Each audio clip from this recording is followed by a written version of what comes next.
Maayong hapon, Negros. Ini ang Digicast Negros X. Ang nagapangunangan na pulo ka mga balita sa isla sa Negros ang amo ni gadulong sa inyo. Update ninyo kami via Facebook, YouTube, kag sa Kika Channel 11. Kag subong sarang nyo kami mabatian sa FM station nga 91.1 FMR Bacolod. Kagyari ng top 10 nga mga balita sa Negros, subong adlaw. Transport sector, handa nga maguntat biyahe kung hindi mapalawig ang ceasefire sa dakpanay sa mga traditional jeepney ga expired ang prangkisa. Mangunguma patay matapos pabunggo ang motorsiklo sa Ido. Patay galap sa sunod sa container, ginbilin sa patio. Diesel, magadubos ang masobra 2 ka pesos kada litro, 40 sentimos naman sa gasolina. Kag sa good vibes, presyo sa utan nagsalalaka. Mga Iloy nga vendors nag-share sa ilang nga diskarte.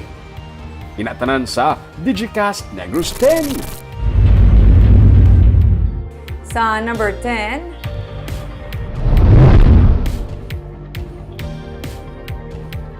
may rollback sa presyo sa produkto petrolyo buwas. Nagdako-dako ang rollback sa presyo sang kada litro sang diesel. Naga-average sa 2 ka pesos kag 15 sentimos ang rollback sa kada litro sang diesel.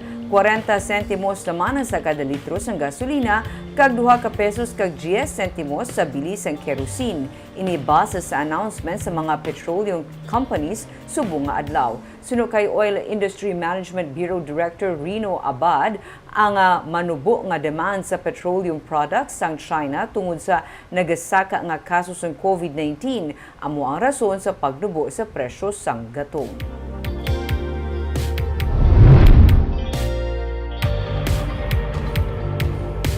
Sa number 9, 10 billion pesos nga loan ang ginaplano sa karon sa syudad sa Bacolod para sa housing project.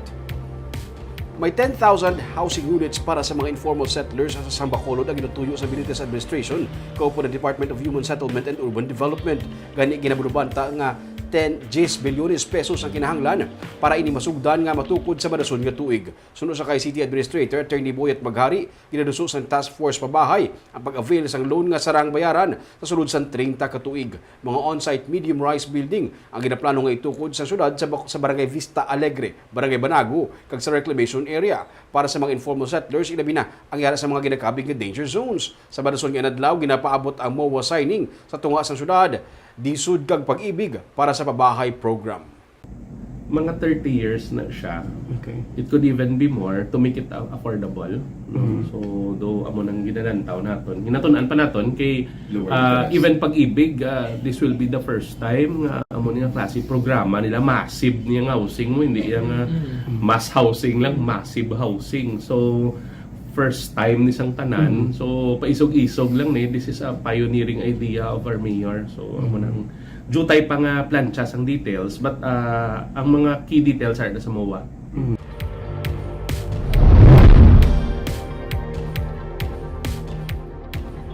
Sa number 8, Gobernador Eugenio Jose Lacson ang mas pabor sa Negros Island region kag nagalaom nga kuntani kabahin lamang sang transition ang ginaduso nga pagtuga sang sub-regions.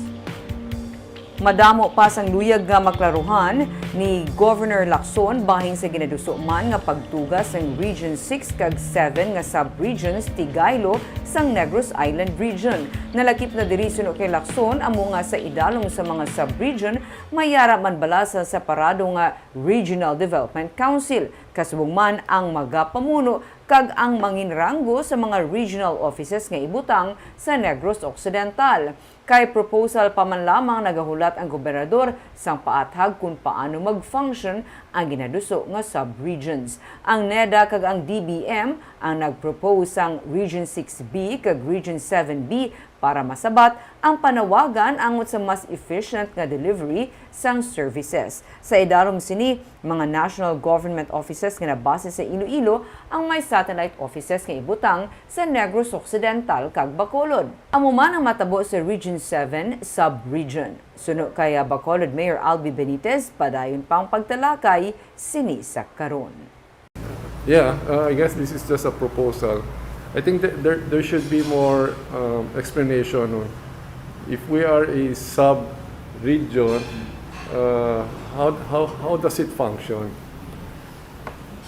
Kasi mo mas Sir, kaya ayun lang. Yeah, of course, I think that's already a position that we have taken even before, that we prefer to have our own Negros Island region comprising of both provinces. Sa number 7,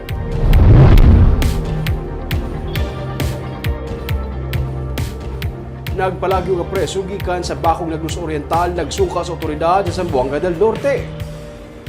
Balik sa detention cell ang 34 anyos kasi John Mike Ulitres matapos ang 3 kaadlaw nga pagpalagyo sa iniya mag-eskapo sa custodial facility sa Bakong Municipal Police Station sa nagligad nga Miyerkules. Sa Sabado, tigayan nga nagsuka sa otoridad sa Zamboanga del Norte si Ulitres sa gindala na balik sa Negros Oriental matapos ini magpanago sa Dapitan City. Sunod sa kay Major Fortunato Villafuerte, hepe sang Bakong PNP. Si Ulitres ang natultulan matapos ini mag-contact sa iyang pamilya. Siya natalan na isaylo sa provincial jail. Kaagahon sa Nobyembre 16, nakagwa sa presuhan si Ulitres kay isa ka drug offender matapos wala maayong malak ang detention cell sa Bakong Police Station. Ginpahayag naman ni Villafuerte nga ang duty jailer nga sang among tion ang ara sa tubang sa police station kag wala sini matalupangdan ang pagpalagyo ni Ulitres. Ipaydalo man sunod sa Norpo sa pre-charge investigation ang mga responsable sa pagpalagyo sang detainee.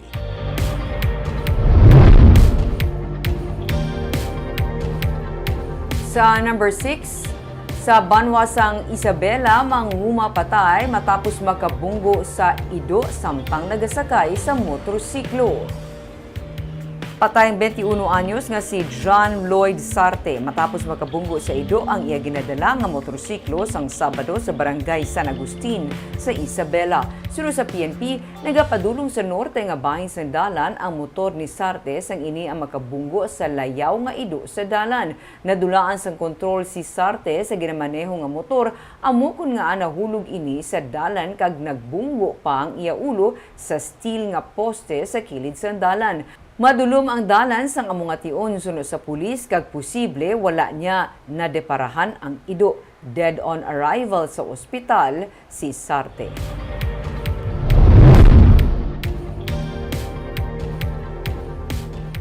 Sa number 5, sa Bacolod City, patay kalap sa sulod sa container na sapuan nga ginbilin sa Burgos Public Cemetery.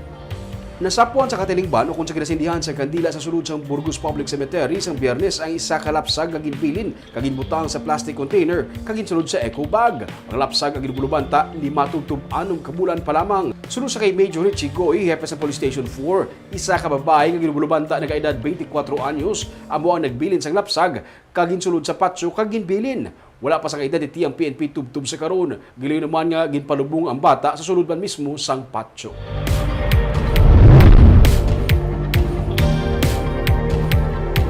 Sa number 4, rape ang nagapanguna sa mga reklamo nga ginaatubang sa mga children in conflict with the law sa Western Visayas. Inisandig sa datos ng Department of Social Welfare Development Office 6. Suno kay Arwin Razo, ang Assistant Regional Director sa DSWD Field Office 6, may 648 ka mga CICL sa rehiyon. Sunod sa rape, amo ang theft, robbery, murder kag drug-related cases. Ang isa ka menor de edad nga ginreklamo o kung suspect pa lamang sa isa ka kaso, may pending na nga kaso kag ang yadtong yara na sa mga institusyon ang ginakabig nga CICL. Sunod kay Trisha Claire Oco, ang Executive Director sa Juvenile Justice and Welfare Council sa Bilog nga Pilipinas, sandig sa datos gikan sa ilang Management Information System, may 3,076 ka mga CICL. Drugs, rape kag theft ang mga nagapanguna nga mga kaso. Pero klaro niya, kay hindi pamantanan ang nagasubmit o kung gamit sang MIS sa ilang reporting, hindi pa ini makabig nga reflective o kung makabig kumpleto nga datos para sa bilog nga pungsod. May lain man nga datos ang PNP. Ginaduso ang community-based intervention para sa sining mga kabataan. Bilang panugod sa 11th Juvenile Justice and Welfare Consciousness Week, ginpatigayon ang turnover sang assistance kits nga kabahin sang 75 million pesos nga support para sa Bahay Pag-asa project sa bilog nga pungsod. Pila sa nalakip sa pondo ang training para sa mga staff kag residents sang Bahay Pag-asa, mga supply and materials, subsidy sa mga kabataan kag mga therapeutic intervention. Kailangan talagang paigtingin natin yung community-based interventions, which I think is more of the preventive side. We have to take note and recognize that a child at risk or child in conflict with the law is part of his or her immediate environment. Even behaviorists, yun yung kanilang tinatakel. We have to empower, we have to protect, and we have to take a look at the immediate environment of the child. Malaki po yung factor ng family, malaki po yung factor ng environment na pinagagalawan nila, at malaki din po ang influence ng peers. Dahil karamihan po sa kanila ay mga nasa age ng 15. Sila po yung mataas na bilang ng mga batang nagko-commit ng crime. At ito po yung age na pag tinignan natin yung brain development, talaga pong malaki po yung influence ng mga peers.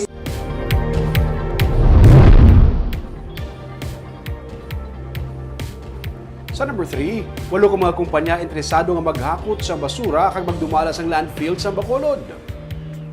Sa Disyembre 31 na magatakop ang kontrata sa IPM Construction Development Corporation, may kaangtanan sa garbage collection kag pagdumala sang sanitary landfill sa Bacolod City sa Barangay Felisa. Sunod sa kay Mayor Abdi Benitez, may 8 ka mga kumbuyahan na nagpaputsag sang interes pero gina-finalize pa sang syudad ang terms of reference para sa panibag-o nga kontrata bahin diri. Sarang pa ma-extend sa syudad ang kontrata sang IPM-CDC sa syudad sa sulod sang 3 ka bulan. Gisiling sang alkalde nga madamo pa sang kinahanglan ma-develop agud masolusyonan ang problema sa basura sa syudad.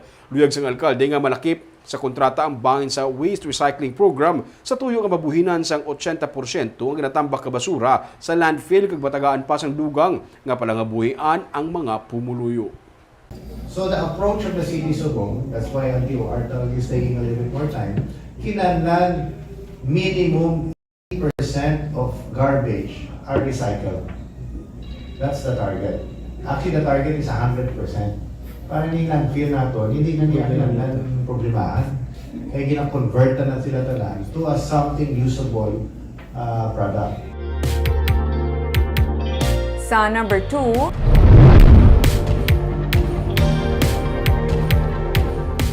wala pa man sang opisyal nga komunikasyon nga nabaton ang gobernador ang sa ginreport nga pag-withdraw sang LNG project sa San Carlos City. Nagapati siya nga ang tikang isa ka business decision gikan sa bahin sang proponent.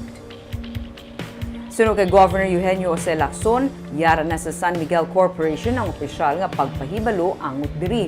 Mga environmentalist kag religious organization sa Negros Occidental ang nag-abi-abi sa desisyon sang SMC sa pag-withdraw sang application sini para sa Environmental Compliance Certificate para sa ginaduso nga 300 megawatt liquefied natural gas power plant sa San Carlos City. Ang desisyon sang SMC ang nahibaluan pagi sa sulat gikan sa Environmental Management Bureau sa atong November 14 kung sa diin nakabutang ang SMC bilang proponent sa proyekto ang hindi na magpadayon sa ECC application sini. Rason nga gin-withdraw na sang amo nga talatapan sa listahan sa mga ECC application ang proposed project sang Reliance Energy Development Incorporated na subsidiary sang SMC. Officially receive any notice from the proponents, except for what was said on media. No? Personally, I think it's always a business decision. No? Just like when the company decided not to push through with coal for certain reasons.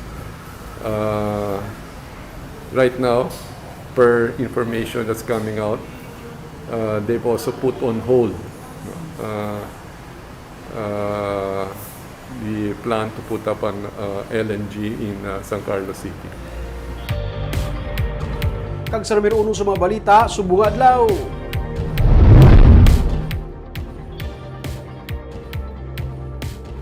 Transport Group magauntat biyahe sa Miyerkules nga adlaw inakon hindi ma-extend ang moratorium para sa pagpagdakop sa mga depasahe kasalakyan nga nag-expire na mga prangkisa.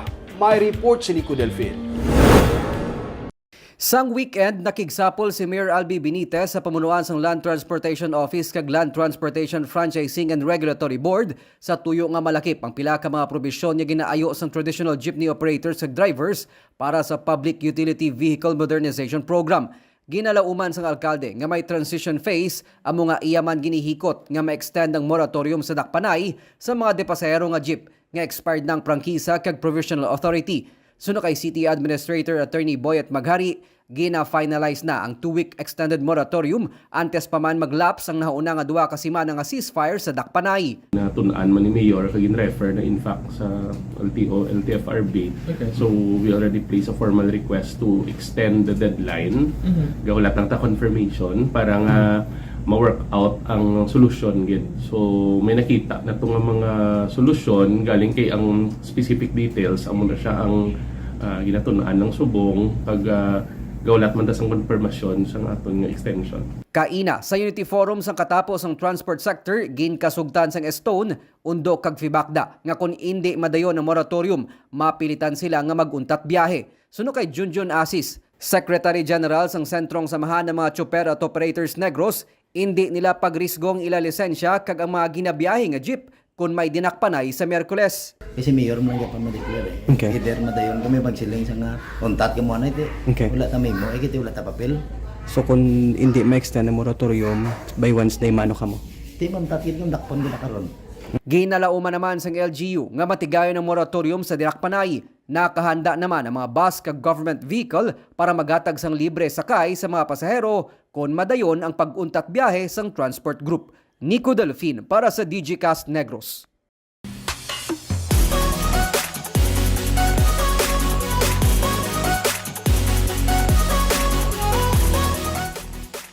Sa Good Vibes, sa mga nagapanindahan, sigurado na batyagan nyo na ang pagmahal sa mga utan.